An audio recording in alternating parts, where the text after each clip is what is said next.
ازيكم عاملين ايه؟ انا هبة ودي قناتي. النهاردة مع بعض هنعمل صينية المسقعة اليونانية، اسمها الموساكا. هي اسماء وخلاص، يعني هي اسماء كده تخض، لكن هي صينية البدنجان العادية جدا اللي كانت بتعملها لنا حنان اختي طول عمرها. بدنجان وبطاطس وعصاج وبشاميل، مفيش اكتر من كده، مفيش حاجة جديدة. يلا نبدأ. البطاطس 2 بطاطسات كبار شوية، قشرتهم وقطعتهم بالمقاس ده كده. والبدنجان برضو 2 بدنجانات، قشرتها وقطعتها شرايح وحطيتها في المية والملح. العصاج بتاعنا معلقتين السمنة والزيت، معاهم البصلة المفرومة ناعم و3 فصاص توم مفرومين. قلبيهم شوية لحد ما يتبلوا، وبعدين ضيفي لهم اللحمة. كمية اللحمة دي براحتك، أنا حاطة تقريبا ربع كيلو لحمة، وكويس قوي للصينية.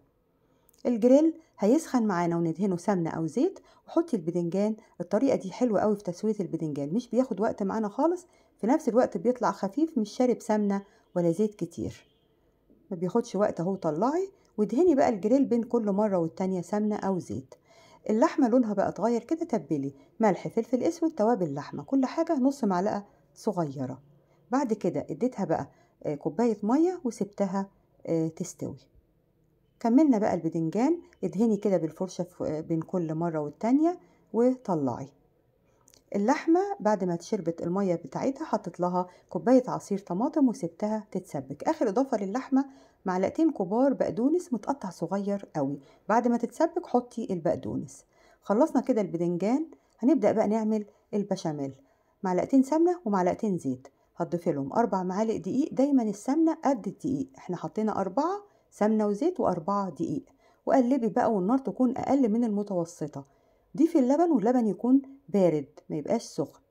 حطيت 3 كوبايات لبن، وحطيت كوباية واحدة مرقة، أي نوع مرقة عندك أو مكعبات مفيش مشكلة. أنا بحب المرقة قوي مع البشاميل، بتديله طعم لذيذ كده. حطيت بقى المرقة اهي، وقلبت المضرب في ايدك باستمرار، والنار تكون أقل من المتوسطة. هتاخدي أحلى بشاميل، يبقى كريمي وجميل قوي. بعد كده تبليه برشة الملح ورشة الفلفل الأسود، وننزل البشاميل.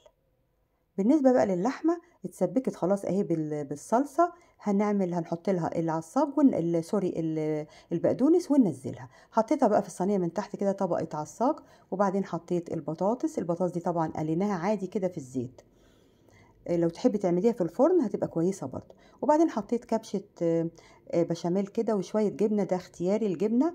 وبعدين حطيت البدنجان، وبعد كده هتحطي العصاج باقي الكمية بقى كلها، وهتحطي بشاميل المرة دي كتير شوية. وهندخلها الفرن على درجة حرارة 200 على الرف القريب خالص من الصاج.